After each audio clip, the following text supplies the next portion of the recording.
Muy bien. Bueno, muy buenos días. Dios les bendiga. Qué lindo verlos en esta mañana. Un saludo a todos ustedes y también saludar a aquellos que se van a conectar o van a ver esta enseñanza posteriormente a través de YouTube.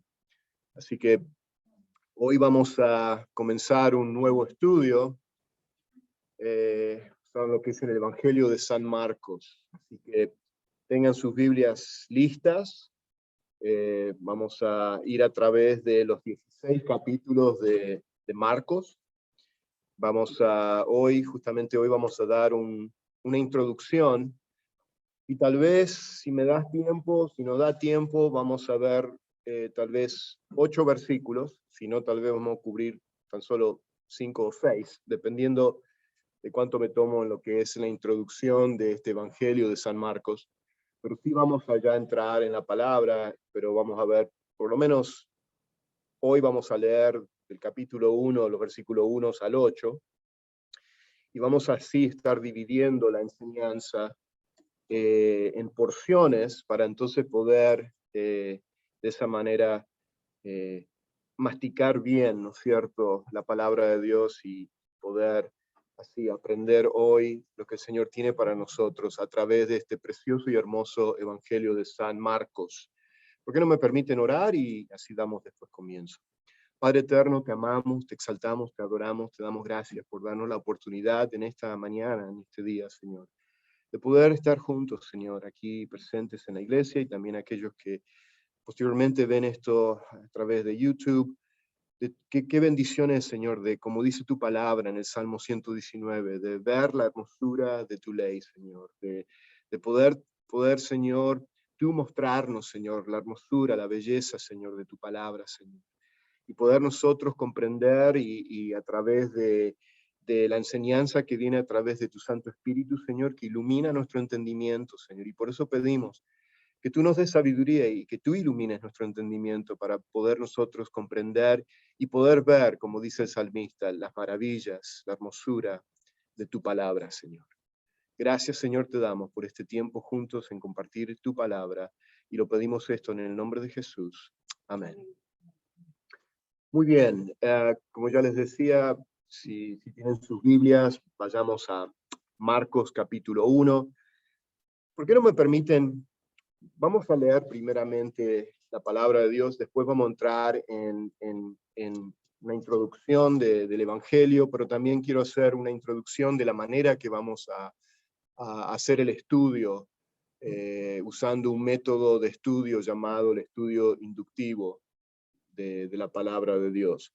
Pero lo que quiero hacer es que primero nos concentremos en leer, en tomar ese primer paso de lo que es el estudio inductivo, que es la manera de observar lo que la palabra de Dios nos está enseñando. Y lo que vamos a hacer, vamos a leer por lo menos los primeros 8 versículos, que es lo que tengo la intención y el deseo o meta de poder enseñar hoy. Si nos quedamos cortos, vamos a reanudar la semana que viene. ¿Ok? Luego vamos a la palabra, la bendita palabra de Dios, ahí en San Marcos, capítulo 1, versículo 1 al 8, y estoy leyendo de la versión o la traducción de las Américas.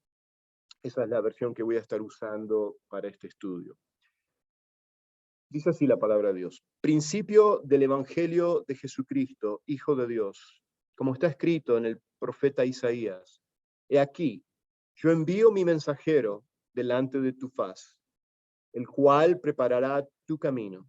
Voz del que clama en el desierto: preparad el camino del Señor, haced derechas sus sendas.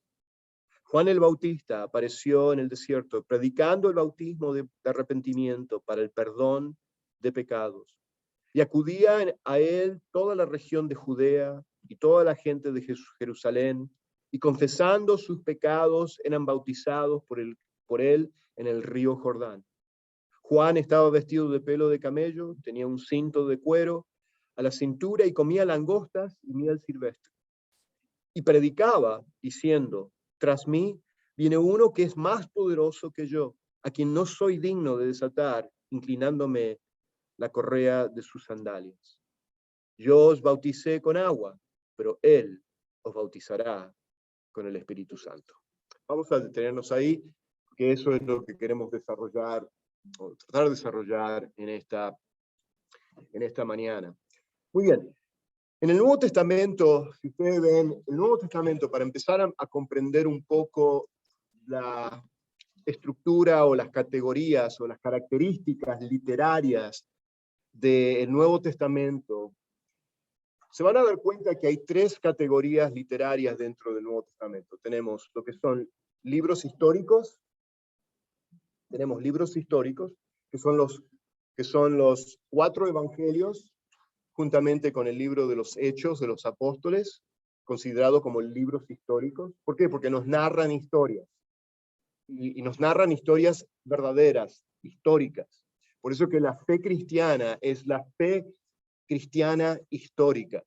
Nos basamos en hechos reales, hechos históricos que han ocurrido, y vemos que cómo los evangelios han confirmado esos hechos históricos, y han sido confirmados con tal vez narraciones o con otros historiadores, como fue Josefo, y otros historiadores que también colaboraron o realmente confirmaron lo que los evangelios nos enseñaban como verdad y como hechos históricos. Entonces tenemos libros históricos, tenemos libros de las epístolas, o como se le dice, epistolar, son las cartas, las narraciones escritas por carta, como son las epístolas, las cartas escritas por el apóstol Pablo, el apóstol Pedro, el apóstol Juan, Santiago. Tenemos esas epístolas, esas cartas, que son lo que se consideran cuando estudiamos la Biblia. Por eso es importante entender la característica literaria de lo que estamos leyendo. Son lo que se llaman los libros didácticos. Libros didácticos, o sea que libros que nos explican y nos enseñan lo que los libros históricos nos narran. Las enseñanzas de Jesús, por ejemplo, expanden las enseñanzas de Pablo, expandió, ¿no es cierto?, la enseñanza de Jesús, de la salvación por gracia, ¿no es cierto?, cuando vamos en Efesios capítulo 2, en Romanos capítulo 8, podemos tener una mayor comprensión, ¿no es cierto?, de la enseñanza de Jesús en los evangelios. Muy bien. Y la tercera característica literaria que vemos en el Nuevo Testamento es, aparte de los libros históricos, como los evangelios, el libro de los Hechos, la literatura, lo que es didáctica, como son las epístolas, es profético, como ser el libro de Apocalipsis. Es el libro profético que vemos también en el Nuevo Testamento. Muy bien. Y menciono todo esto porque es importante, porque cuando vamos a estudiar la palabra de Dios, es importante que nosotros nos acerquemos a la palabra de Dios con ese entendimiento de los tipos de libros que estamos leyendo, porque entonces nos vas a poder ayudar a poder nosotros hacer la observación apropiada, la interpretación apropiada y también la aplicación apropiada. Muy bien. Entonces, volviendo al Evangelio de Marcos, de San Marcos, que vamos a estar estudiando, el Evangelio de San Marcos es considerado uno de los evangelios sinópticos, o sea, dentro del grupo de los 3 evangelios que son sinópticos, menos Juan. Juan no es considerado dentro de uno de esos evangelios sinópticos, y cuando hablamos de la palabra sinóptico es que se pueden estudiar juntos, se pueden ver juntos los 3 evangelios, porque tienen mucha similitud en sus narraciones, en el orden cronológico. Muchos de ellos son muy similares, y es como ver los evangelios. Y voy ahora a introducir el Evangelio de Juan, que podemos tener un mayor entendimiento también del Evangelio de Juan viendo los otros 3 evangelios, porque es como que llenan los espacios vacíos. Y imagínense que todos estos evangelios escritos por los autores, que ahora vamos a ver, que vamos a estudiar en el caso de Juan Marcos, que no era un apóstol de Jesucristo, pero vemos que estos autores, todos ellos inspirados por el Espíritu Santo de Dios, lo escribieron con el propósito, como vemos, del Espíritu Santo, para darnos un panorama completo, ¿no es cierto?, de la vida de Jesús, de la historia de Jesús. ¿Y por qué digo eso? Porque Imagínense que cada evangelio es como si fueran esas fotografías. Yo creo que esto ya lo expliqué una vez también. Es como ver esas fotografías cuando fuimos al Gran Cañón del Colorado, que es tan amplio, ¿no es cierto?, el panorama de toda la imagen, de que uno saca una foto de esta sección, ¿no es cierto?, y después saca una foto de esta sección, y después saca una foto de esta otra sección, y después de la última sección, y si uno lo pone todo junto, entonces podemos ver todo el panorama completo, y así podemos ver los evangelios. Por eso que es importante de estudiarlos y leerlos en conjunto, porque se complementan unos con el otro. Muy bien, eso es lo que vamos a estar viendo en este estudio. El tema principal en el estudio de Juan Marcos, el tema, diríamos, que se centra Juan Marcos, el autor del Evangelio, es el siervo de Dios. Esa es la manera que vemos a Jesús en todos los 16 capítulos de Juan Marcos, o del Evangelio de Marcos. ¿Okay? Pero antes de entrar en el Evangelio, acabamos de leer los primeros 8 versículos del primer capítulo de Mateo. Vamos a regresar a esos versículos para ir desmenuzando o viéndolos en detalle, versículo por versículo. Pero antes de entrar, yo quiero que veamos la importancia que tiene que nosotros, como seguidores de Cristo, la responsabilidad que tenemos nosotros de estudiar la palabra de Dios. Dice así, 2 Timoteo 3, 16, 17, y también vamos a ver después 2 Timoteo 2, 15. Esto es introducción, ¿ok? Quiero prepararlos porque la importancia que tiene y la responsabilidad que nosotros tenemos de estudiar la palabra de Dios. ¿Por qué? Porque la Biblia nos dice en 2 Timoteo, cuando Pablo le escribe a su hijo espiritual, Timoteo, él lo anima y le da este consejo y le dice, toda la escritura, no alguna de la escritura, toda la escritura, y está en mayúscula, es inspirada por Dios, o sea que Dios respiró aliento de vida, o sea que la palabra es viva y eficaz. ¿Por qué? Porque no es el relato de que la palabra de Dios nos está mencionando o reflexionando en las ideas de alguien más quien escribió, sino que la palabra de Dios es la palabra de Dios. O sea que la Biblia no contiene la palabra de Dios, sino que es la palabra de Dios. Quiero que entendamos bien eso. Es la palabra. Y eso es lo que acá Pablo nos dice. Es inspirada por Dios, o sea que es iniciada, nace, el origen misma de la palabra de Dios, el origen es Dios mismo. Y dice, y es útil, y acá viene la parte práctica, ¿qué hace la palabra de Dios en nuestras vidas? ¿No es cierto? Es útil para, número 1, enseñar, número 2, para reprender, número 3, para corregir, y número 4, para instruir en la justicia, a fin de que el siervo de Dios, a fin de que tu vida y mi vida, como seguidores de Cristo, estemos enteramente, ¿qué? Capacitados, preparados para toda buena obra. Entonces, vemos que el enseñar es hacernos conocer la verdad. O sea, lo primero que nos dice que la palabra es útil para hacer en nuestras vidas, para transformar en nuestras vidas, es de hacer que conocer la palabra de Dios. Eso es lo que significa enseñar. Nos hace conocer la verdad de Dios. No hay otra manera de conocer la voluntad de Dios, de conocer la verdad de Dios, sino es solamente a través de la bendita palabra de Dios. Hay gente que habla de tener sueños, y yo me acuerdo una vez hablando con una hermana de una iglesia que ella supuestamente tenía sueños, que Dios le hablaba y que Dios le decía. Y yo no digo, o sea, yo nunca quiero poner a Dios en una caja, pero no es algo que es normal o normativo que Dios hable a las personas con sueños. No digo que Dios no pueda hacer eso, Dios lo puede hacer, es algo tal vez que tenga un propósito exclusivo, un propósito muy, muy, muy determinado, ¿no es cierto?, en la vida de esa persona o lo que sea, que pueda hacer que eso ocurra. No digo que no ocurra, pero no es normativo, no es normal, no es algo que ocurre todo el tiempo, pero en la vida de esta persona, de esta hermana de la iglesia, ella tenía sueños constantemente, y yo no sé si era porque comía pizza a la noche, o pupusas, no, perdón, empanadas, ok. Pero, y no me estoy burlando, aunque sí, tal vez me estoy burlando.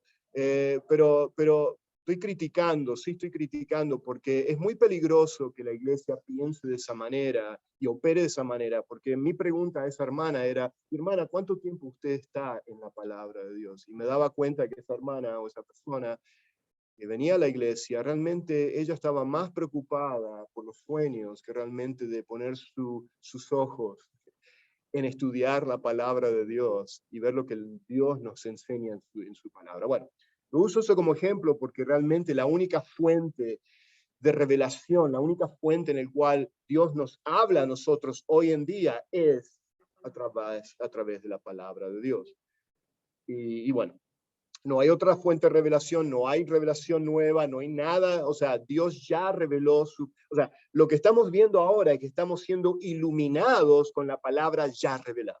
Okay, bueno, no quiero tomarme mucho tiempo en ese punto porque queremos ya ahora entrar en Juan, en el Evangelio de San Marcos. Pero entonces vemos que nos enseña, nos hace conocer la verdad de Dios. Lo segundo es que nos reprende, o sea, que trae convicción del error.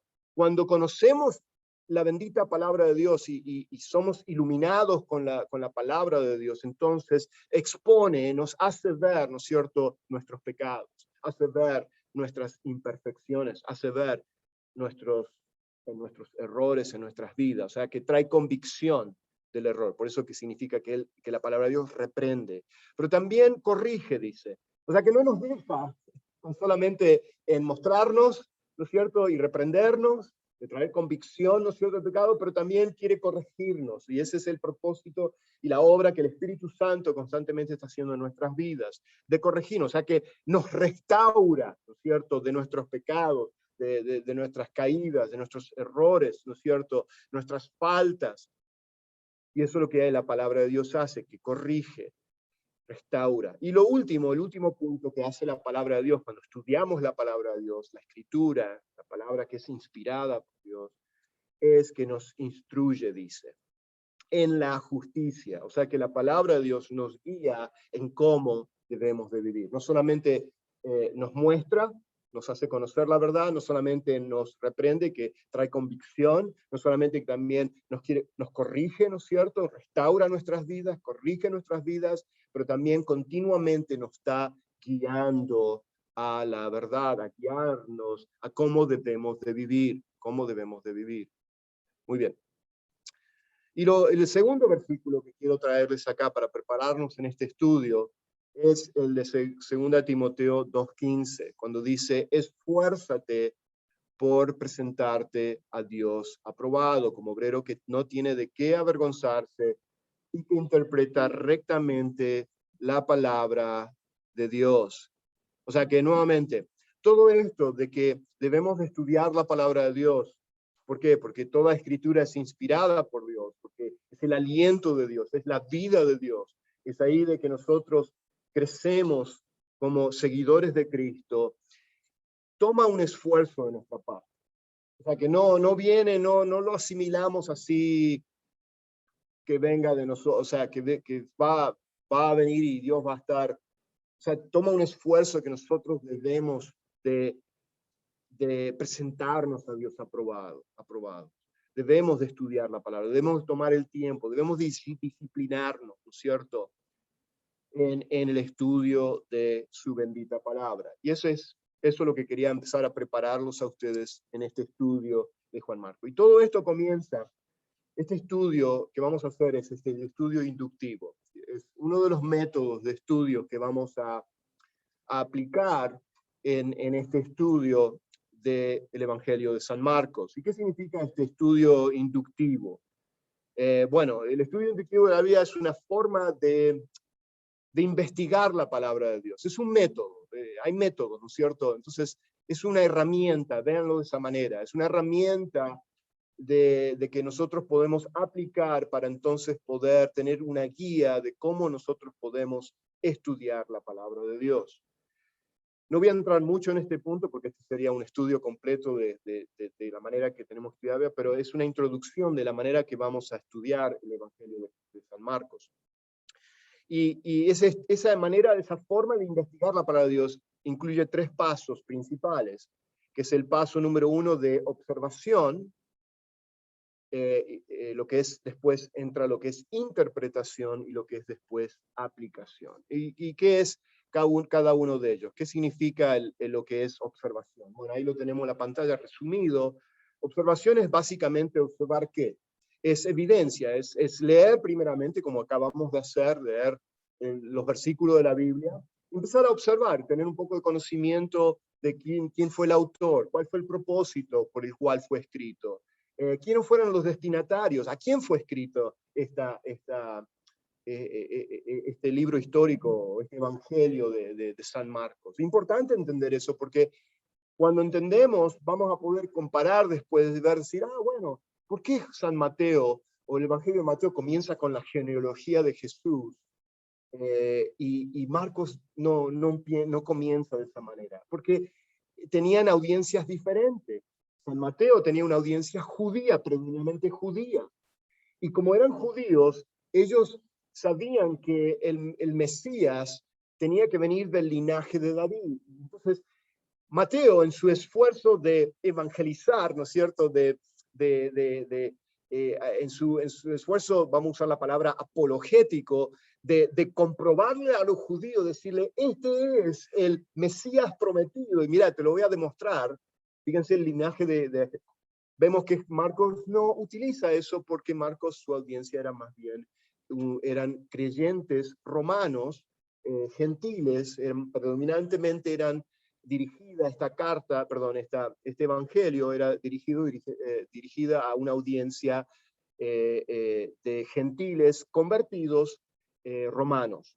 Entonces tiene un sabor, un sabor un poquito diferente a lo que es el Evangelio de San Mateo. Pero bueno, vamos a hablar un poquito más de eso más adelante. Entonces, esa es la parte de observación, la importancia que tiene, qué ideas o palabras se repiten, y después estudiar esa palabra, ¿no es cierto? Como vamos a estudiar ahora la palabra evangelio, y qué significa esa palabra evangelio, y por qué la utiliza Marcos al principio del evangelio, ¿no es cierto? ¿Qué mensaje él quiere captar, o sea, la atención de la audiencia al él traer esa palabra al comienzo? Porque ocasiona un impacto esa palabra. Como vamos a ver, la palabra evangelio no es una palabra que fue tal vez utilizada solamente en el cristianismo, como nosotros pensamos que cuando hablamos de evangelio pensamos que la palabra significa los libros, los 4 evangelios. No, vamos a ver más allá de lo que significa esa palabra y también lo que significaba esa palabra para los romanos. Ustedes saben que los romanos, los gentiles, los paganos, usaban también la palabra evangelio para anunciar algo, y eso lo vamos a ver ahora. La otra manera o forma de estudio es la parte de interpretar, en lo que es en este estudio inductivo. Cuando una vez que observamos y leemos el pasaje bíblico, ahora nos queda de empezar a interpretar lo que los destinatarios originales entendieron, o sea, ver el sentido, el significado de los autores originales, lo que ellos tenían intención, o sea, de por qué escribieron esto. Entonces, es importante de ver eso, lo que el Espíritu Santo inspiró. Eso es la parte de la interpretación. ¿Qué dice el pasaje? Es la observación, y ahora en la parte de la interpretación estamos preguntando qué quiere decir este pasaje, cómo lo entiendo este pasaje de acuerdo a cómo lo interpretaron o cómo fue escrito originalmente, ver el contexto histórico original. A veces vemos profecías, ¿no es cierto?, en el Antiguo Testamento, y el error grande que muchos cristianos hacen, que yo hacía también, era de acercarme al pasaje bíblico, a una profecía. No voy a ir rápido en esto, si no se me va a ir mucho el tiempo, pero de aplicar directamente esa profecía a mi persona directamente. ¿Qué me está diciendo esta profecía a mí? En vez de que nosotros veamos esa profecía primeramente en el contexto histórico, o sea, ¿por qué Isaías trajo la profecía en Isaías 40, como vamos a ver ahora, que comienza así Marcos dando una profecía o repitiendo en su evangelio 2 profecías, una de Malaquías 3 y otra de Isaías 40. Pero ¿qué significaba eso en el tiempo cuando Isaías estaba trayendo esa profecía? Bueno, tenemos que entender que en el tiempo de Isaías, esto es rápido, en el tiempo de Isaías, Israel estaba bajo el dominio babilónico, estaba en el exilio, Entonces todas esas profecías tenían un significado presente para Israel, ¿no es cierto? Pero también tenían un significado futuro. O sea, bueno, entonces todo eso tiene una importancia en cómo debemos de interpretar, ¿no es cierto? El significado de las palabras, habíamos dicho, qué prácticas culturales deben entenderse, todo eso tiene importancia en el interpretar correctamente las escrituras. Y lo último que nos lleva, la observación más la interpretación nos lleva después a una aplicación correcta de la bendita palabra de Dios, que es el tercer forma en la cual nosotros, o método en el cual, o paso principal de estudiar la palabra de Dios, que es descubrir, o sea, una vez que descubrimos su interpretación, ¿no es cierto? Y hemos observado y hemos interpretado, entonces cómo eso lo podemos aplicar en nuestras vidas, o sea, hablando de nuestras vidas actuales. ¿Cómo lo aplico a mi vida? Y como vemos, hay una sola interpretación de la Biblia, de lo que dice el pasaje, aunque puede haber mucha controversia en ciertos versículos de cómo se interpretan y dependiendo de qué teólogo o comentarista, una vez puede escuchar varias interpretaciones, pero no quiero que ustedes se piensen que hay muchas interpretaciones de la Biblia, hay una sola interpretación. Y a veces sí, hay versículos que son un poco difíciles en interpretar, y a veces puede haber ciertas diferentes opiniones en cómo ese versículo debe ser interpretado. Pero no vamos a entrar en ese punto ahora, pero bueno, después viene la parte de la aplicación, eso es importante. En la aplicación puede haber muchas aplicaciones de un versículo en nuestras vidas personales. Pero bueno, el punto no quería entrar tanto en el estudio inductivo y todo eso, es tan solo quería empezar a armar de que esta es la manera que queremos acercarnos a explorar, a investigar el Evangelio de San Marcos juntos. ¿Okay? Muy bien. Eso quería darles eso, ese es el método. Muy bien, introducción. Vamos a hablar un poquito acerca del Evangelio, el comienzo del Evangelio. El Evangelio de Marcos algunos creen que es considerado el Evangelio más antiguo, el primero que fue escrito. Ahora, hay un poco de controversia en eso también, porque algunos eruditos, historiadores, dicen que fue tal vez el Evangelio de San Mateo. Muy bien. Pero bueno, pero de todo es uno de los más antiguos, diríamos. Sí, si no fue el primero, es uno de los evangelios más antiguos o uno de los primeros que fue escrito. También vemos que es uno de los más cortos, es el más corto de los cuatro evangelios. Tiene solamente 16 capítulos. Pero sin embargo, es el evangelio, aunque es el más corto, es el que es más dinámico, el que más activo es, el que más movimiento tiene, porque nos da evento tras evento, tras evento, tras evento, tras evento. Es muy ligero la manera que se lee San Marcos, porque Marcos quería mostrarnos más que compenetrarnos en los detalles de las largas enseñanzas, como fue Mateo. Mateo nos da 3 capítulos para hablarnos del Sermón del Monte, capítulo 5, capítulo 6, capítulo 7, ¿no es cierto? Y vemos ahí registrado en detalle, ¿no es cierto?, el sermón y la enseñanza de Jesús. Marco no, el approach, o el método, o la manera que Marco lo quiere traer, como su audiencia era una audiencia romana, es más bien él quiere demostrar a través de las acciones, a través de los gestos de Jesús, a través de los milagros de Jesús. De los 4 evangelios, el Evangelio de San Marcos nos da más milagros que los otros evangelios. Bueno, creo que hay 18 milagros registrados en el Evangelio de San Marcos, a comparación de los otros que no tienen tantos como San Marcos. Muy bien, así que eso es lo que estamos viendo acá en esta introducción de San Marcos. Otra cosa que quería mostrarles, si dividimos el Evangelio de San Marcos, los 16 capítulos, no diría que es la mitad, pero del capítulo 1 al capítulo 9, ¿okay? Los primeros 9 capítulos se concentran en los primeros 2 años del ministerio de Jesús, principalmente y primordialmente en Galilea. Porque, y si lo vamos a ver, podemos, para aquellos que están viendo en YouTube, no me van a ver acá, pero bueno, lo voy a escribir en la pantalla. Tenemos lo que es el primer año del ministerio de Jesús, que comenzó en Galilea. Tenemos lo que es el año de preparación. Es el primer año del ministerio de Jesús, que lo vamos a ver ahí en San Marcos. Pero también vemos que el segundo año es el año de popularidad de Jesús, donde Jesús es muy popular, donde las masas, las multitudes lo están siguiendo, aunque muchos de ellos lo seguían por otros motivos, ¿no es cierto? No lo seguían realmente porque se les había revelado de que él era el Mesías, el Salvador. Bueno, algunos por comida y bueno, otras cosas más, milagros y todo eso. Como hoy en día pasa también. Mucha gente lo usan a Jesús como el genio de la lámpara de Aladino, ¿no es cierto? Bueno, no vamos a entrar en ese tema aquí. Pero el tercer punto, que es el último año ya, los últimos 6 meses, sería el año de pasión. El año de pasión de Jesús. Bueno, Marcos, los primeros 9 capítulos abarca estos 2 puntos acá, del año de preparación y de popularidad de Jesús.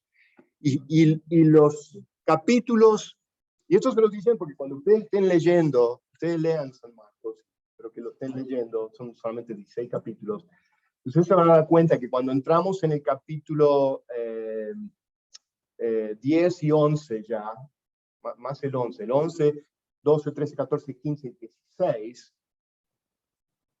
abarca solamente la última semana de Jesús. Creo que el capítulo 11 comienza con la entrada triunfal a Jerusalén, que es el Domingo de Ramos. Entonces se dan cuenta que gran parte, o sea, una porción del Evangelio se concentra solamente en la última semana de la vida de Jesús, mientras que la otra mitad, un poco más de la mitad, está concentrada en los primeros 2 años del ministerio de Jesús. Bueno, quería tan solo darle eso para entender un poquito más el Evangelio de San Marcos, cómo está estructurado, cómo está dividido, y ver, muy similar también con el Evangelio de San Juan. Juan también utiliza mucho esa técnica de que gran parte de sus últimos capítulos de Juan, casi la gran mayoría, la mitad casi, está basado en la última semana de la vida de Jesús. Y bueno, muy bien, entonces ahora sí vamos a entrar ya en el carácter único del Evangelio de San Marcos. Algunas notas, no les he dado notas ahora porque quiero que tengan sus Biblias delante, porque vamos a estar ahora volviendo a los versículos que acabamos de leer. Pero acá vemos el primer punto. El Evangelio de Marcos muestra a Jesús como el siervo sufriente de Dios. Ese es el tema principal del Evangelio. Es el siervo de Dios. Es el siervo sufriente de Dios. Como yo les decía anteriormente, Marco escribe a una audiencia romana, a los creyentes gentiles de Roma, y se cree que el Evangelio de San Marcos fue escrito desde Roma. Y fue escrito, y ya vamos a entrar en el autor, tal vez me esté adelantando un poco de lo que tengo acá en la pantalla, pero Juan Marcos se viene a convertir en ser un discípulo de Jesús años después. Hay una sola mención de Juan Marcos, del autor del Evangelio de Marcos, en Marcos, que está justamente en Marcos capítulo 14, que él se menciona, el autor mismo se menciona una sola vez aquí en la palabra, en el Evangelio, y se menciona cuando este muchachito, un joven, que se habla de un joven, ahí ya al final, creo que es en el versículo 51 de Marcos, si ustedes van a Marcos 14, versículo 51, habla de un joven que sigue a Jesús. Vemos al joven Juan Marcos siguiendo a Jesús.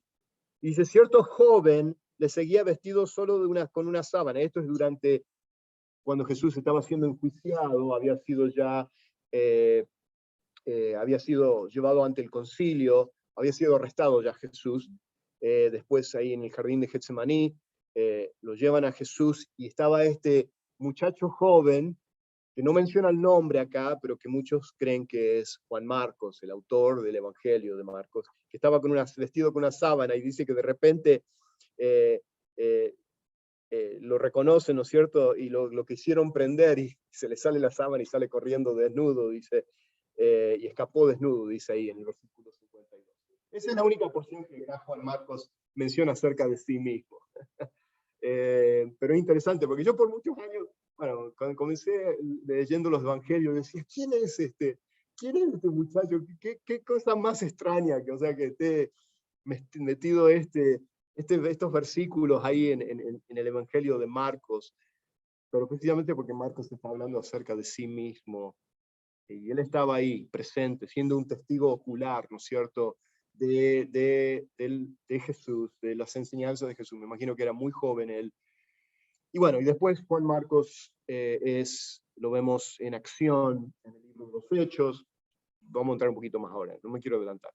Entonces, ese es el tema. Otro punto acá, como yo le decía anteriormente, Marcos es un libro ocupado, tiene un ritmo rápido, nos da eventos tras eventos tras eventos, de los milagros de Jesús, especialmente los milagros de Jesús, que así comienza prácticamente con Marcos. Ya el primer evento principal que Marcos nos da en este primer capítulo es el bautismo de Jesús, y después, inmediatamente después de eso, es el llamamiento de algunos de los discípulos, el comienzo de los llamamientos de los discípulos de Jesús.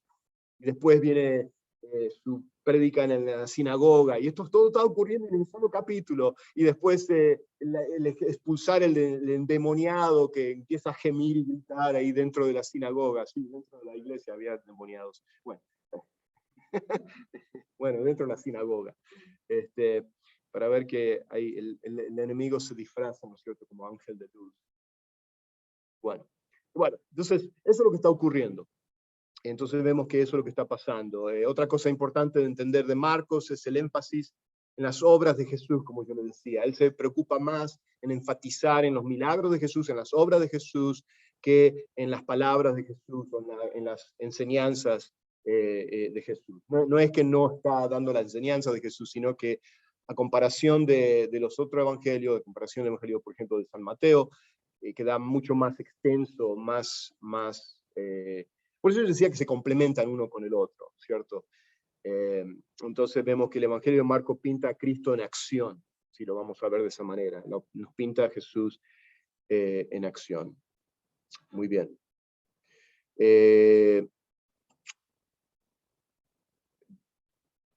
Muy bien. Ahora sí, ¿quién escribió el Evangelio? Ya se los había dicho. Juan Marcos, el hijo de una viuda de Jerusalén, cuyo hogar fue un lugar de reunión para los primeros cristianos. Ahí está en la pantalla. Acá es donde vemos que el aposento alto, cuando estaban reunidos los discípulos de Jesús junto con los apóstoles, era lo que se cree es la casa de Juan Marcos, o la casa de la mamá de Juan Marcos. Hechos 12:12 nos hablan de que, ahí nos habla acerca de que era un lugar de reunión, la casa de María, la madre de Juan Marcos. Y como se acostumbra también en ese tiempo, había ciertos nombres que eran muy comunes, entonces había manera de diferenciar a la gente. María, la esposa de Cleofa, o María, la madre de Jesús, o María Magdalena, o sea, había que darle, lo mismo ocurre, o sea, también con el nombre de Juan. Juan era un nombre muy común, pero entonces por eso se lo menciona con el segundo nombre, que es Marcos, para identificarlo, pero su nombre era Juan Marcos, muchacho joven que también era primo de Bernabé, que bueno, después lo vemos más adelante, que era, bueno, aunque la traducción de la palabra, y todavía no tengo una respuesta a esto, el por qué Reina Valera menciona que era sobrino, y la Biblia de las Américas y otras traducciones también más mencionan que era primo de Bernabé. Bueno, no quiero entrar en ese tema ahora. Voy a tratar de buscar el por qué está esa diferencia. Es interesante de ver eso, de que en una traducción, y a veces era común de que en la manera del original, en términos de familia, se podía confundir en la traducción si era primo o si era sobrino. No quiero entrar en ese punto, pero es para aquellos de que tal vez ustedes estaban leyendo la Reina Valera, versión Reina Valera, y leen acerca, por ejemplo, en Colosenses, por ejemplo, Colosenses 4 menciona acerca de ese punto que estoy diciendo ahora. ¿Okay? Para aquellos que tal vez se preguntaron, ¿cómo puede ser que no hay contradicción en la palabra de Dios? Es tan solo es un asunto de traducción en ciertas palabras, ciertas versiones o ciertas traducciones o ciertos manuscritos que fueron traducidos, pueden tal vez tenga esa variación de que diga que sea primo o que sea un sobrino. Pero en Colosenses 4, 10, dice también Marcos, el primo de Bernabé, dice mi Biblia acá de las Américas, pero en la traducción de Reina Valera, que no traje mi Biblia Reina Valera, dice que era sobrino de Bernabé. Bueno, no sé por qué me estoy metiendo tanto en este punto, pero era tan solo si tal vez leyeron y ustedes también pensaron lo mismo que yo estaba pensando. Como yo les decía al principio, decía, lo importante es que cuando leemos la palabra de Dios, cuando queremos estudiar la palabra de Dios, tenemos que estudiarla es bueno usar varias traducciones de la Biblia. Aún creo que la Reina Valera, al ser revisada, no estoy hablando la 9, la 60, ¿no es cierto? Fue revisada nuevamente varias veces más después de eso. Hay ciertas variaciones también en las traducciones. ¿Por qué? Porque se han utilizado manuscritos más,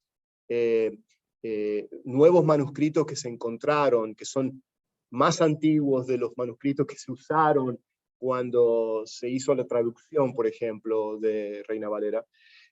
Bueno, ese es el punto que quiero llegar, que a veces pueden encontrar variaciones en ciertas palabras que son diferentes, pero el punto es que era un familiar, ¿okay? No hay contradicción en ese punto. ¿Okay? Bueno, Marcos, el autor del Evangelio de Marcos fue quien acompañó también a Pedro en sus viajes, y posiblemente él oyó las prédicas de él muchas veces. Entonces, lo que acá estamos viendo, que el Evangelio de San Marcos, siendo Marcos un discípulo de Jesús, quien ya vimos en Marcos 14, que había estado siguiendo a Jesús desde su juventud, ahí fue testigo ocular de la resurrección, fue testigo ocular de la crucifixión y la resurrección de Cristo. Después él viene a ser un ayudante y acompañó a Pablo en sus viajes misioneros, quien fue quien acompañó a Pablo en el primer viaje misionero juntamente con su primo, depende de qué traducción está viendo, o su tío, Bernabé, en el primer viaje misionero, ahí en Hechos capítulo 12, 13, vemos que los acompaña y después, ¿qué ocurre? Marcos como que le da miedo, cierta inseguridad, y Marcos no los abandona a Pablo y a Bernabé al final de ese primer viaje misionero. Y después cuando Pablo quiere volver a visitar las ciudades donde él había visitado en su primer viaje misionero, y Bernabé dice, ok, bueno, traigamos nuevamente a Marcos, a Juan Marcos con nosotros. Pablo dijo, no lo quiere. Ahí vino la discordia, y ahí fue cuando después escoge a Silas. Pablo se va con Silas, Bernabé lo toma a Juan Marcos, y ahí vemos la restauración de Juan Marcos, porque después, años después, vemos que gracias a Bernabé, a ese hombre compasivo, ese hombre que buscó restaurar la vida de este muchacho joven que estaba tal vez con temor, quién sabe qué fue lo que le ocurrió, pero después vemos que Juan Marcos fue utilizado en gran manera, al punto de que ahora tenemos el Evangelio de Marcos, gracias a un Bernabé también, que fue quien lo tomó bajo sus alas, bajo sus brazos, ¿no es cierto? Y lo volvió a levantar. Bueno, pero después vemos que también, aparte de haber compartido y haber seguido el ministerio de Pablo, vemos que también Juan Marcos había sido un seguidor también de Pedro. Al punto que Pedro, creo que en primera de Pedro, Pedro lo menciona a Juan Marcos como su hijo. O sea, que vemos la intimidad acá de Pedro con Juan Marcos, de como un hijo espiritual, ¿no es cierto?, de él. Y entonces de ahí viene, estoy diciendo todo esto para que tengamos a la conclusión de que la razón por la cual se cree que el Evangelio de Juan Marcos o del Evangelio de Marcos fue o se puede considerar como el Evangelio de Pedro, es porque Juan Marcos escribió gran parte de este evangelio, se cree, escrito por escuchar las predicaciones de Pedro, las narraciones de Pedro, o Pedro dando su información a Marcos para que él escribiese entonces el evangelio. Entonces son muchos de los relatos y las historias, y a veces vamos a ver esos relatos que son tan específicos que solamente Pedro podría saber esas cosas, son porque fueron narradas o fueron dadas por Pedro a Marcos para que Marcos las escribiese.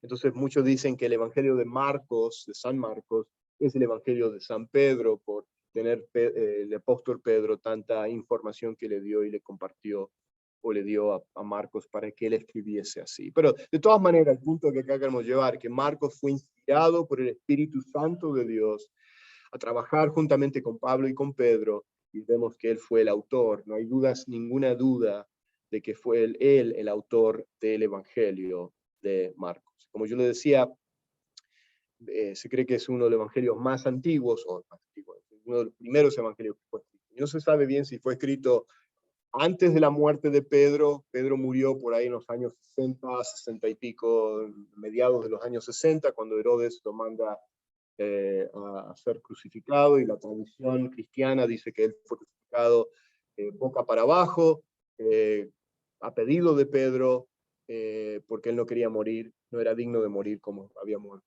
su Salvador.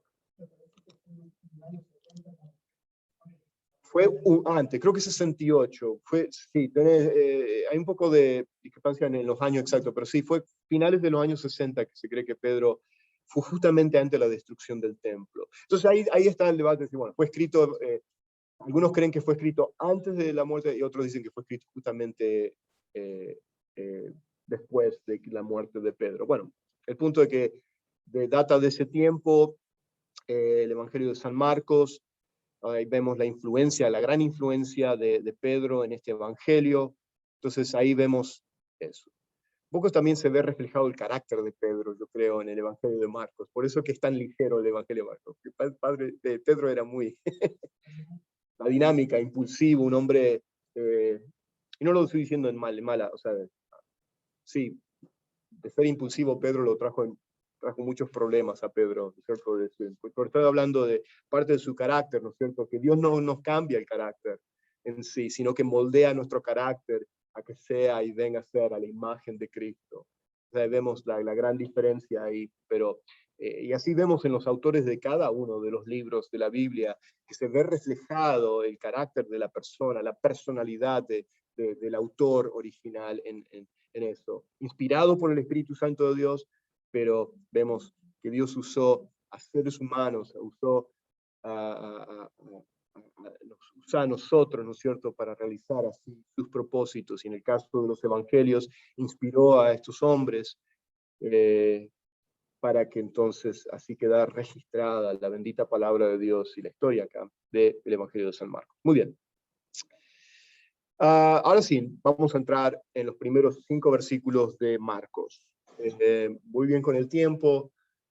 Habíamos leído ya al comienzo, como quiero acostumbrar a hacer, le dimos una leída completa, así rápida, los versículos 1 al 8, y ahora vamos a empezar a desmenuzar cada uno de los versículos. Acá el tema principal de estos 5 versículos del capítulo 1 de Marcos vamos a ver la introducción de este personaje, Juan el Bautista, y la preparación para la venida de Jesús el Mesías. Ese diríamos en resumen lo que vamos a estar hablando en estos 5 primeros versículos de San Marcos. Acá vemos el precursor del nuevo rey. Acá está anunciado la venida del nuevo rey. Y fíjense cómo comienza acá. Comienza hablando del principio del evangelio de Jesucristo, Hijo de Dios. Paremos ahí. Porque acá hay demasiada información acá en este solo versículo. Acá habla de un principio, está hablando del comienzo, y por supuesto está hablando del comienzo del ministerio de Jesús. Es el comienzo de ese año de preparación, ese primer año, ¿cierto? Pero aparte de eso, nos está hablando del principio del evangelio, que en realidad este comienzo del evangelio, en los versículos que siguen, nos da a entender de que no comenzó en realidad O sea, se materializó con la venida del Rey venidero, el Mesías, Cristo, Jesús, pero ya había sido anunciado este principio del Evangelio en el Antiguo Testamento.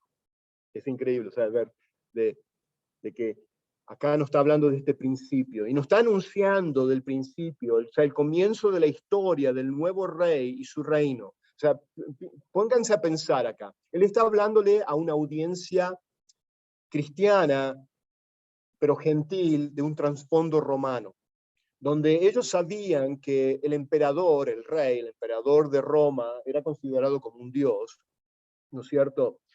Y bueno, ellos tenían bien el concepto acerca de rey, de reino, o del imperio romano, tenían bien un concepto, ¿no es cierto?, del significado de la venida de un rey, ¿no es cierto?, porque ellos en esa cultura romana era la manera que ellos acostumbraban o sabían o vivían. Por eso que habla de este comienzo, de este principio del Evangelio. Y la palabra acá clave que quiero que ustedes marquen es la palabra Evangelio. Del griego, la palabra Evangelio viene del griego que es Evangelión. O sea, viene de la traducción y pronunciándola Evangelión, que es una palabra clave acá, que por supuesto la conocemos como buenas nuevas, ¿no es cierto? Y la conocemos con esa definición, son las buenas nuevas. ¿Las buenas nuevas de qué? Las buenas nuevas de la llegada de un nuevo rey. Por eso que él habla del principio del Evangelio. Es el comienzo acá de las buenas nuevas, de la llegada, del comienzo de la historia del nuevo rey y su reino. Y este reino que va a comenzar ahora, y va a ser un reino que no va a ser un reino físico, sino que viene en un reino espiritual, en esta primera venida del rey venidero, que había sido profetizado, la llegada del Mesías, del Cristo. Este reino va a continuar y va a consumarse un día con lo que es nuevos cielos, una nueva tierra, un nuevo cielo y una nueva tierra, que es la segunda venida de Cristo, que lo vemos profetizado en Apocalipsis. Bueno, no me voy a tomar mucho tiempo, pero quería tan solo poner un poco de entender acá. Esa palabra evangelio, acuérdense, por eso yo les decía, porque en la parte de observación, en el estudio inductivo, es importante que nosotros entendamos la audiencia, porque tiene un sentido. O sea, ahora puedo entender, por eso Juan Marcos,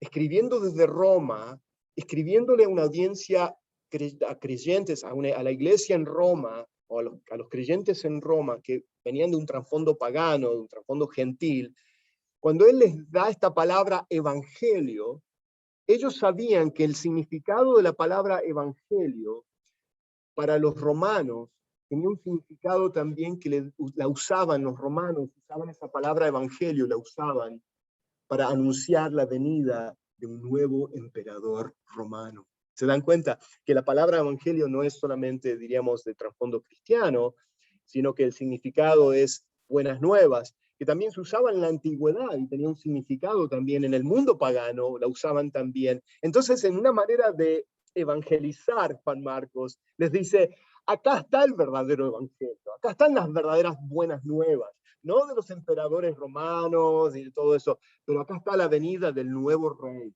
del rey que va a traer salvación, del rey que va a traer bendición, el rey que va a traer perdón de nuestros pecados. Muy bien.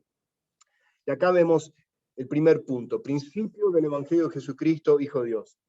Cada gran historia tiene un principio y Marcos nos lleva al principio de esa gran historia, el comienzo del ministerio de Jesús, el comienzo de la llegada del reino de Dios aquí en la tierra. Porque ¿qué decían? ¿Qué anunciaba Juan el Bautista también? ¿Qué anunciaba, no es cierto? ¿Cuáles eran las primeras palabras que aún Jesús anunció? Arrepiéntense, dice, porque arrepentidos, porque el reino de los cielos se ha ¿qué? Y entonces dije, wow, porque por eso viene la confusión de muchos de los seguidores de Jesús en ese tiempo, de que esperaban a un rey que conquistador, un rey que iba a echar a patadas a los romanos. Bueno, esa es mi traducción. Que iba a echar a los romanos fuera de Israel, ¿no es cierto? Y ese es el concepto erróneo que ellos tenían pero ese no era el propósito por el cual Jesús iba a venir en su primera venida, sino que eso va a ocurrir en la segunda venida, que Él viene como el rey conquistador, el rey que viene a traer juicio en el sentido de que va así a derrotar a todos sus enemigos.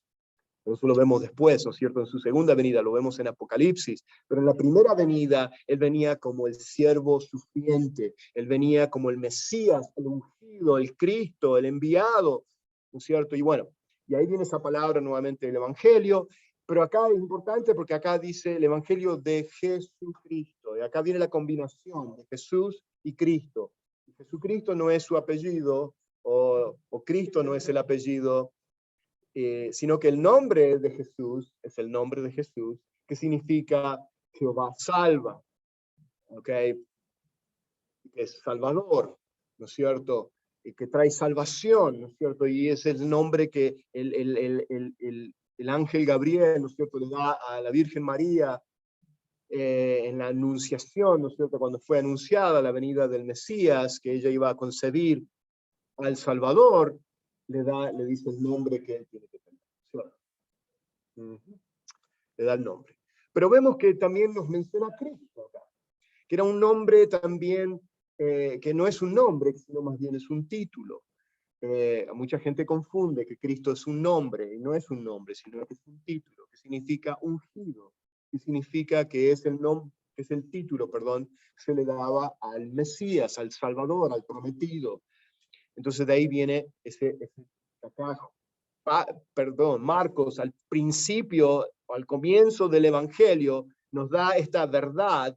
De acá es el principio del Evangelio. Estas son las buenas nuevas, el anuncio, ¿no es cierto?, de la venida del Rey prometido. Y acá es donde vemos que él comienza. ¿Y quién es esta? ¿Y cuáles son esas buenas nuevas? Las buenas nuevas son las buenas nuevas de Jesucristo, quien es nuestro Salvador, el Mesías, el ungido, el prometido, y coma dice, Hijo de Dios. Y Hijo está con mayúscula, porque acá también nos da a entender de que este es el Hijo de Dios, el unigénito de Dios, el único Hijo de Dios, el Hijo en el cual, que nos menciona Juan 3:16, es Hijo en mayúscula, que también nos habla acerca de la deidad de Cristo. O sea, desde un comienzo, Marcos nos está hablando de que las buenas nuevas, el comienzo de este rey, o el anunciar la venida del rey prometido, viene, ¿no es cierto?, y nos habla acerca de que Él es Jesús, el Cristo, el Hijo de Dios, que Él es Dios mismo, uno en esencia, en naturaleza, igual que Dios. Bueno, acá vemos nuevamente, buscando la palabra buenas nuevas, le voy a leer el significado. Para los romanos era un pronunciamiento real en que se declaraba que un monarca poderoso había llegado. O sea, que esa es la palabra evangelio, esa palabra evangelio se usaba para anunciar la venida de un monarca, o sea, un monarca poderoso que había llegado, uno que marcaría el inicio de un nuevo orden de salvación y paz y bendición para el imperio. Y así los romanos se referían al reinado de César Augusto, ese emperador romano, César Augusto. Así ellos lo referían. Ellos referían el evangelio, ¿no es cierto?, las buenas nuevas de la venida de este emperador que iba a venir a conquistar, que iba a traer, iba a marcar el inicio de un nuevo orden, un nuevo reino. Entonces Marcos, hablándole a esta audiencia, ¿se dan cuenta de lo que estoy diciendo? Que Marcos, hablándole a una audiencia romana, le está diciendo, este es el verdadero monarca. Así como ustedes usaban la palabra evangelio para anunciar la venida del César, ¿no es cierto?, del emperador, acá le estoy anunciando del verdadero rey, del único rey verdadero. Bueno, o sea que la antigua palabra griega para evangelio significa buenas noticias. Ya les mencioné esto, buenas noticias. Y son las buenas noticias concernientes a ¿qué? A un nuevo rey, al nuevo rey que es Jesús. Su reino es de perdón, bendición, salvación. Y así viene, o sea, este nuevo reino, o este reino que venía a establecerse, primeramente vemos que se viene a establecer en los corazones de cada hombre y cada mujer. Y así comienza este reino, ¿cierto? y es por eso que tiene un aspecto espiritual, un aspecto no de físico, ¿no es cierto?, sino que el reino de Dios será establecido físicamente aquí en la tierra, dentro de lo que es el milenio y por toda la eternidad. Pero bueno, eso es otro tema que podemos hablar después más adelante. Muy bien, seguimos. O sea, vemos los primer versículo que nos habla acerca de las buenas nuevas, de esta llegada, de la ascendencia y el triunfo de un rey, que esas eran las palabras que se usaban de este evangelión, de la palabra evangelio, de ahí viene. Hablábamos de que el nombre de Jesús significa que Él es el Salvador, pero también Cristo nos habla de el título de Él, que Él es el Mesías, el Cristo, el enviado, y nos habla también de Hijo de Dios, que nos habla de la deidad de Cristo. Todo ahí en un solo versículo. ¡Pum! ¡Wow! Muy bien, ahora entramos en el siguiente versículo. Cuando él comienza a hablar, y Marcos, nuevamente hablándole a la audiencia, él comienza hablándonos de que este rey venidero, este rey prometido, ya había sido anunciado en la antigüedad, pero primeramente viene siendo anunciado porque va a ser anunciado por un precursor o va a ser precedido por un precursor real. ¿Y quién es ese precursor real que había sido profetizado juntamente con la venida de este rey? Juan el Bautista. Y acá nos menciona dos pasajes del Antiguo Testamento, Malaquías 3:1 y Isaías 43. Lo vamos a leer, ahora se lo voy a mostrar. Pero ahí dice, como está escrito el profeta, la primera cosa que Marcos nos dice es que Juan el Bautista estaba profetizando, o había sido, profetizado en el Antiguo Testamento, en Malaquías 3:1 e Isaías 43. Es interesante Malaquías 3:1. Malaquías había sido el último profeta en el Antiguo Testamento y después hubo un tiempo de silencio de como 400 años y después aparece Juan el Bautista, o diríamos el comienzo del Nuevo Testamento. Pues habían transcurrido 400 años de eso. Sin hablar, no había habido otro profeta que había surgido después de Malaquías, hasta después que vemos que surge Juan el Bautista, en el cual Malaquías, el último profeta del Antiguo Testamento, viene y anuncia, ¿no es cierto?, del precursor que iba a anunciar la venida del rey venidero, del rey verdadero. Muy bien, entonces ahí vemos que habla de este precursor que prepararía el camino del Señor, el cual es Dios mismo. Es interesante que vamos a ver acá, que sabemos que Juan el Bautista, que es el precursor, el que está anunciando la venida de Cristo, que había sido anunciado, que había sido profetizado en la antigüedad, está anunciando la venida del rey, ¿no es cierto? Pero que este rey, nos vamos a dar cuenta que es Dios mismo también, es Dios encarnado, porque así lo presenta en el Antiguo Testamento. Fíjense, acá, ahí tengo los dos pasajes de Isaías 43 y Malaquías 3:1. Fíjense lo que dice Isaías 43. Y esto es durante el tiempo el tiempo que Israel había estado en cautiverio, en el exilio, en lo que es en Babilonia. Dice, una voz clama, preparad en el desierto camino al Señor, allanad en la soledad calzada para nuestro Dios. ¿Para quién? ¿Para quién? Claro, por el momento, no está hablando de la venida de Jesús, pero en el Antiguo Testamento, Isaías 40, está hablando para la venida de nuestro Dios. Así que si alguien ahí, por ahí, te dice que Jesucristo no es Dios, acá claramente las profecías dadas al mismo Jesús está apuntando de que es Dios, el Dios encarnado. Ok, Malaquías 3:1 dice, he aquí, yo envío, escuchen bien acá de nuevo, mi mensajero, y está hablando del mensajero que está hablando acá, está hablando de Juan el Bautista. Dice, y él preparará el camino delante de mí, y vendrá delante de mí, está hablando de mí. ¿Quién este mí es? Dice, y vendrá de repente a su templo el Señor a quien vosotros buscáis, y el mensajero del pacto en quien vosotros os complacéis. Y aquí viene, dice el Señor de los ejércitos. Ese mí es el Señor de los ejércitos, es Jehová. pero está hablando de la profecía de la venida del Mesías, del mensajero que iba a anunciar la venida de Jesús. Muy bien, quería darles eso. ¿No está tremendo eso? ¿No está tremendo eso? Muy bien, entonces vemos eso. Muy bien, preparar el camino del Señor, enderezar sus sendas, dice ahí nuevamente, voy a tener que agilizar esto, enderezar sus sendas, dice ahí en la profecía de Isaías 40, y Marcos cita Isaías 43 y también Malaquías, que tenía en mente la edificación de un gran camino, que era común, o sea, cuando en la audiencia romana, acuérdense que los romanos fueron los que construyeron todos los caminos, ¿no es cierto?, en el mundo conocido, y gracias a eso se pudo evangelizar y se pudo movilizar la palabra, el evangelio de Dios, se pudo movilizar porque fue que Cristo vino en un tiempo ideal, en el tiempo preciso, en el tiempo en el cual Dios determinó. Y en el tiempo en el cual determinó fue justamente en el tiempo del Imperio Romano, donde había una unificación, donde había un lenguaje, donde el griego predominaba ser el lenguaje, diríamos, universal, donde habían los caminos, había conexión de poder movilizarse. Se dan cuenta de que Dios tenía todo esto en el tiempo preciso.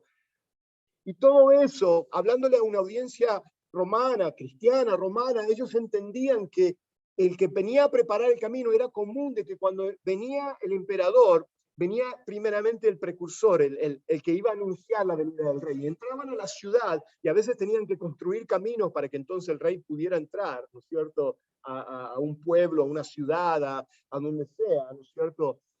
Y lo que hacían, construían caminos o preparaban y lo anunciaban, abiertamente lo anunciaban así para que supiesen. Y eso es lo que preparaba, de que el pueblo se preparaba ¿para qué? Para recibir al monarca, al rey. Y eso aquí era algo común. Para nuestro tiempo no es nada común, ¿no es cierto? Por eso que es importante, interpretación, observación, ¿no es cierto? Empezamos a ponernos la mente de en ese tiempo, ok, ya estoy entendiendo. Eso era común para ellos, por eso que Marco lo escribe, por eso que había sido profetizado de esa manera, porque en ese tiempo ellos entendían ese tipo de que venía un precursor anunciando la venida de un rey, porque era común eso, era. Entonces, ¿qué? La está apuntando a Cristo, Él es el verdadero rey, Él es el rey que va a comenzar, va a traer lo que es un nuevo orden, un nuevo reino. Bueno. Y bueno, entonces ahí habla de eso. Ok, vamos a seguir. Si no, continuamos con lo que sigue diciendo. Y Juan el Bautista, versículo 4, o sea que ya vimos los primeros 3 versículos. Versículo 4 dice, Juan el Bautista apareció en el desierto predicando el bautismo de arrepentimiento para el perdón de pecados. Muy bien, vamos a ver quién es este Juan el Bautista. Juan el Bautista, Bautista no es el apellido de él, ni tampoco era de la denominación bautista. Okay. Tenemos que entender muy bien eso. Sino que más bien la verdadera traducción de Juan el Bautista, como yo les decía antes, porque les dije yo anteriormente, Juan era un nombre muy común, entonces había que diferenciarlo. Entonces acá la manera que Juan se diferenciaba era porque él estaba bautizando en el desierto. O sea, si queremos traducirlo un poquito mejor, Juan el que bautizaba, diríamos, sería la traducción. El bautizador, el que bautizaba, el bautizador. Acá en la traducción, ¿no es cierto?, nos dice Juan el Bautista, pero no era Bautista. No nos levantamos el cuello. Juan era de la denominación. No, para nada. Y además que en ese tiempo tampoco no era la costumbre bautizar a la gente. O sea, cuando hablamos del bautismo de Juan, y lo vamos a hablar un poquito más adelante la semana que viene, no estamos hablando del mismo bautismo de los cristianos hoy en día, ¿no es cierto?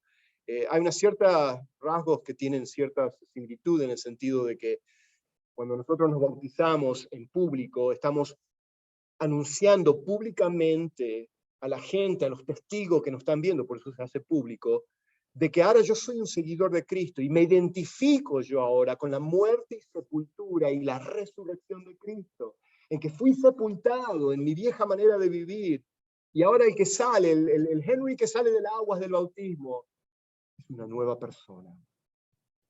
Yes. No sé si está correcto.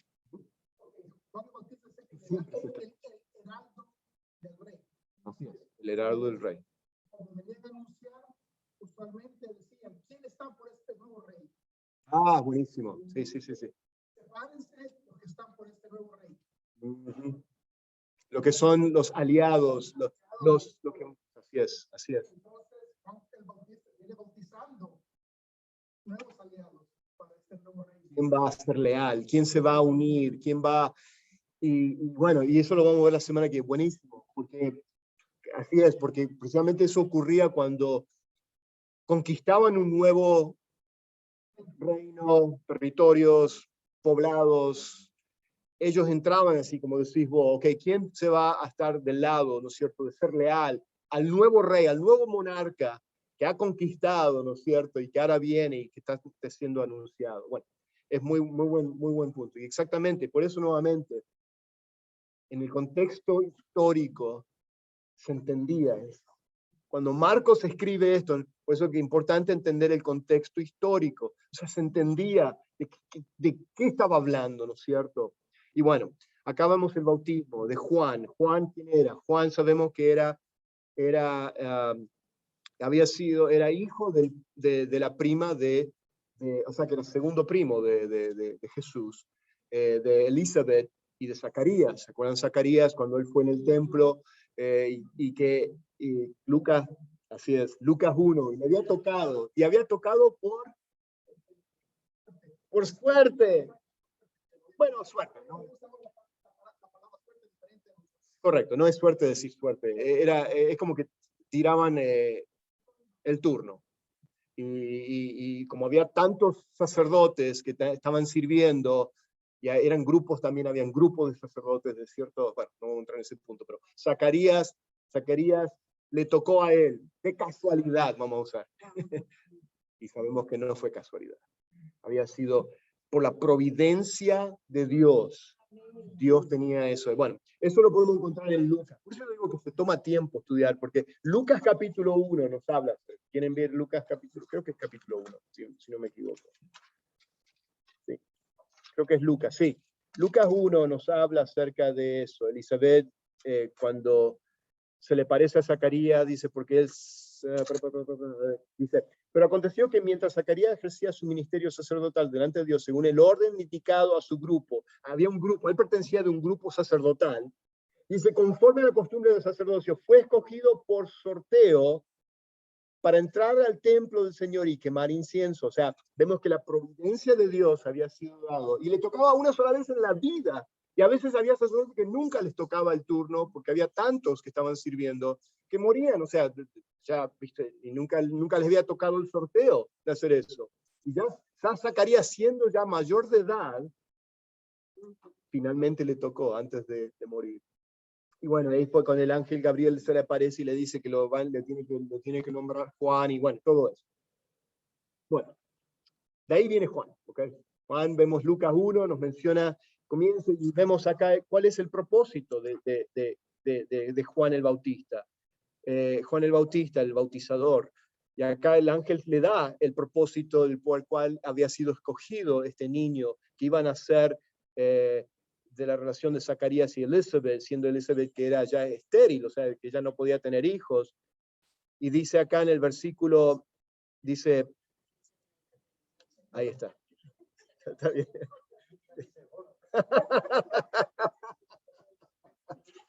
Está bien, hermano. Vamos.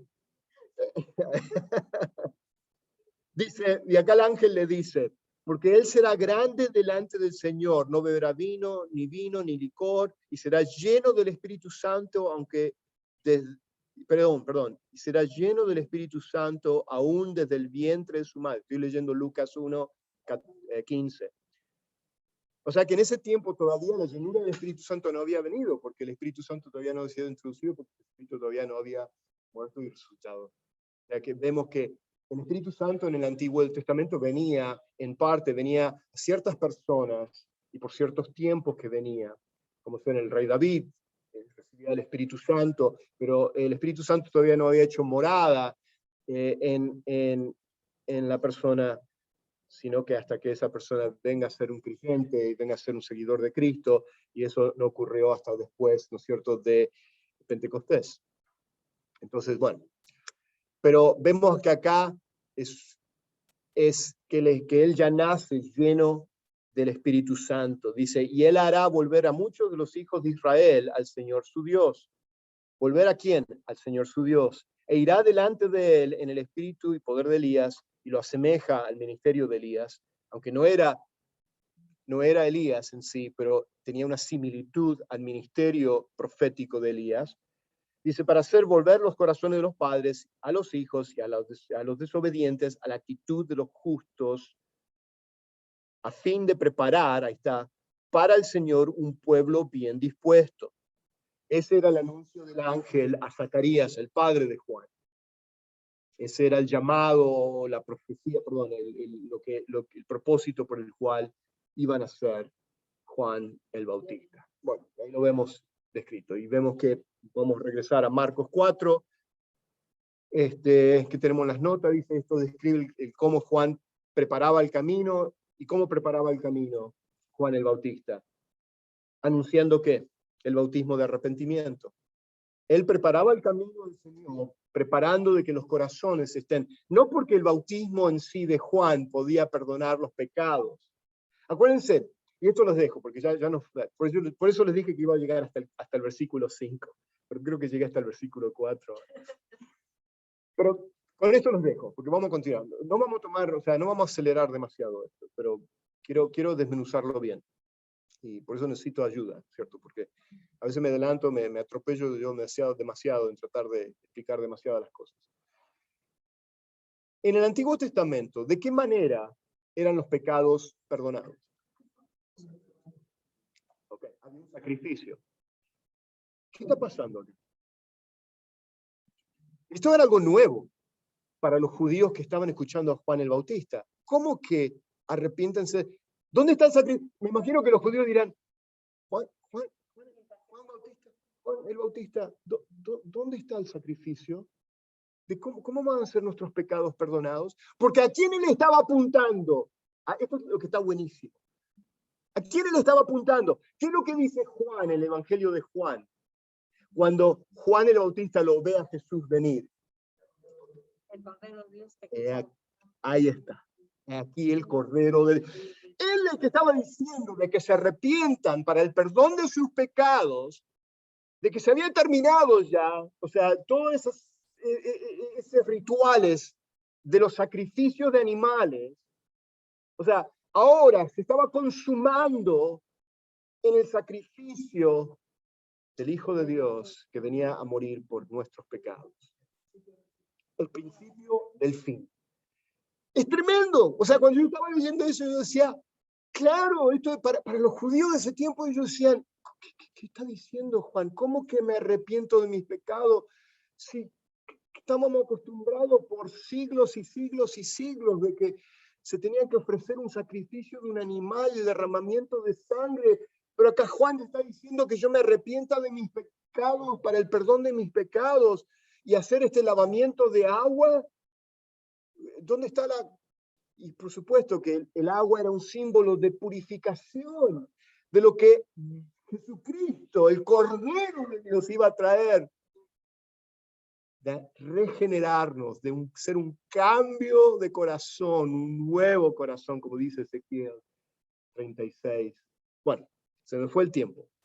Pero eso es lo que estamos viendo, vamos a continuar viendo en Marcos. Voy a traer notas ya para la semana que viene. Pero traigan sus Biblias porque es importante, vamos a ir viendo versículo por versículo. Y bueno, con eso los dejo. ¿Por qué no oramos y ya terminamos? Padre eterno, te damos gracias por tu hermosa palabra. Cuán precioso, cuán hermoso es ver, Señor, la belleza, la hermosura de tu ley, de tu palabra, como nos dice el salmista.